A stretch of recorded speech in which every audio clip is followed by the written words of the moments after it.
اهلا وسهلا بكم وحلقه جديده من دكتور كيدز مع يوسف. من اكتر الجمل اللي بسمعها في العياده: يا دكتور ابني عنيد جدا، مهما اقول له بيعمل العكس. وساعات الام والاب بيوصلوا لمرحله من التعب النفسي، مش عارفين نكلمه ازاي، كل حاجه بتتحول لخناق او صريخ. بس قبل ما نحكم على الطفل انه عنيد لازم نفهم يعني ايه عناد وليه بيحصل وازاي نقدر نتعامل معاه من غير ما نكسر شخصيه الطفل او نفقد اعصابنا.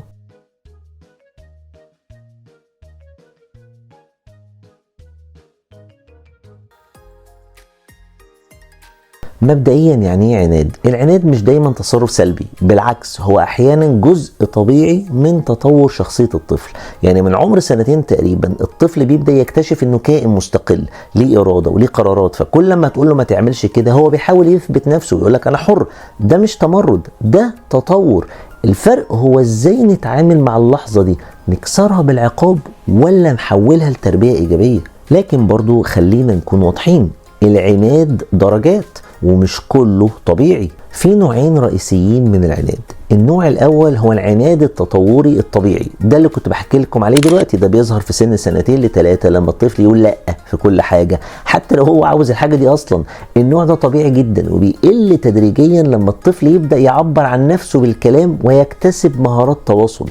النوع التاني بقى اللي هو العناد السلوكي المكتسب، ده اللي بيحصل لما الطفل يتعود ان كل حاجة لازم تكون بطريقته، او ان الصريخ هو اللي بيخلي الاهل يستجيبوا. هنا بيبقى فيه نمط متكرر من الجدال والعناد في كل موقف، وده محتاج اسلوب تربية مختلف علشان ما يتحولش المشكلة اكبر بعدين. طبعا اول خطوة للتعامل الصح هي اننا نفهم ايه اللي بيخلي الطفل يعاند اصلا. الاسباب بتاعت العناد كتيرة، بس اهمها اولا كثرة الاوامر والنواهي. يعني الطفل اللي طول اليوم بيسمع اقعد، ما تعملش كده، اسكت، خلي بالك، ما تلعبش كده، ده بيحس ان هو مش متحكم في اي حاجة في حياته، فبيرد عليكم بالرفض.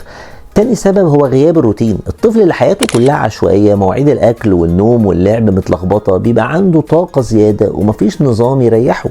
وتالت سبب وهو غياب التواصل الهادي. لما كل حوار بين الطفل ووالديه يتحول لصوت عالي أو تهديد، الطفل بيتعلم نفس الطريقة في الرد. وفي سبب مهم جدا بشوفه كتير في العيادة خصوصا مع الأطفال الحساسين، وهو إن الطفل العنيد بيبقى أحيانا طفل قلق أو محتاج اهتمام أكتر، بس هو ما بيعرفش يطلبه بالكلام فبيطلبه بالسلوك. طيب بعد ما فهمنا الأسباب نخش بقى على المهم: ازاي اتعامل عمليا مع العناد من غير ما اصرخ او استخدم العقاب. اول واهم قاعدة: ما تعاندش العنيد. يعني لو الطفل قال مش عاوز، ما تدخليش معاه في حرب ارادات. بدل ما تقولي له هتعمل غصب عنك، قولي له طيب عندك بقى اختيارين، تختار انهي؟ لان الطفل لما يحس انه اختار مش بيتعامل مع الموقف كخسارة قوي. تاني حاجة: نقلل الأوامر ونبدلها بالتوجيه. يعني بدل ما أقول له اقعد ساكت، أقول له طب ما تيجي نسمع الموضوع ده مع بعض.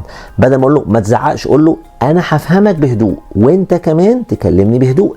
التغيير البسيط ده في الصيغة ممكن يغير النتيجة تماما. تالت حاجة: الروتين اليومي. الطفل اللي عنده نظام ثابت للأكل للنوم للعب بيكون أكثر هدوءا وأقل عنادا.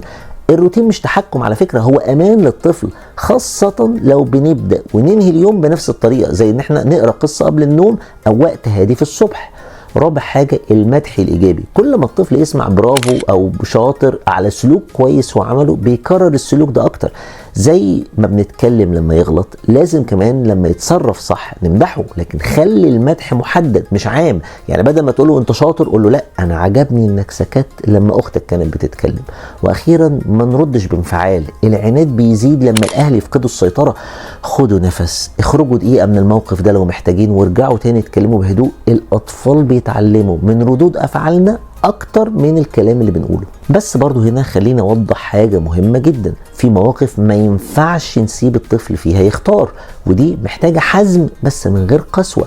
الحزم الهادي ده يعني إن الطفل يعرف إننا جد بس من غير ما نصرخ. يعني مثلا لو وقت النوم جه والطفل رافض ينام، ما ينفعش اخليه يسهر عشان ما يعيطش، لكن بدل التهديد نستخدم التوضيح اللي هو ايه: دلوقتي وقت النوم، لو نمت بدري هتصحى تلعب اكتر بكرة.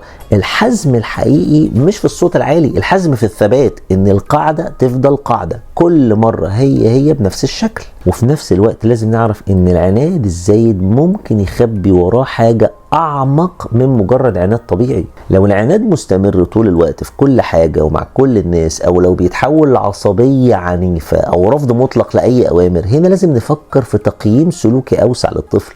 ممكن يكون فيه اضطراب في التواصل او فرط حركة او صعوبة في ضبط الانفعال. الطفل مش دايما سيء السلوك على فكرة، ساعات بيكون مش قادر يعبر او ينظم نفسه. دي نقطة لازم الاهل يفهموها عشان يعرفوا يتعاملوا صح. خليني اقول لكم مثال واقعي بسيط من شغلي يوضح الفكرة دي. في عيادة من العيادات شفت طفل عمره 5 سنين كل يوم خناق في البيت، رافض يلبس، رافض يروح الحضانة، رافض حتى ياكل. الام كانت مقتنعة انه عنيد جدا، لكن لما قعدنا نسمع منه ونراقب سلوكه اكتشفنا ان مشكلته الحقيقية كانت قلق من الانفصال، اللي هو بنسميه سيباريشن انكزايتي. امه كانت بتسيبه فجأة من غير ما تودعه، فبدأ يقاوم كل حاجة. بعد ما الام غيرت طريقتها وبدأت تودعه بهدوء وتكافئه لما يروح بنفسه، السلوك ده كله اتغير، مش لانه بطل يعند لكن لانه اطمن. وده بياخدنا للنقطة الأخيرة اللي بختم بيها دايما أي نقاش عن العناد. الطفل العنيد مش محتاج يتكسر، محتاج يتفهم. كل مرة بنصرخ فيها بنعلمه يصرخ زينا، وفي كل مرة بنتعامل فيها بهدوء وثبات بنعلمه يثق في نفسه وفينا. التربية مش معركة مين يكسب، هي رحلة نعلم فيها أولادنا يتحكموا في نفسهم، وإحنا كمان نتعلم نتحكم في ردود أفعالنا. ولو لسه مش مشتركين في القناة، تعالوا نكبر عيلة دكتور كيدز مع يوسف سوا. أنا دكتور يوسف ودي قناة دكتور كيدز. أشوفكم على خير.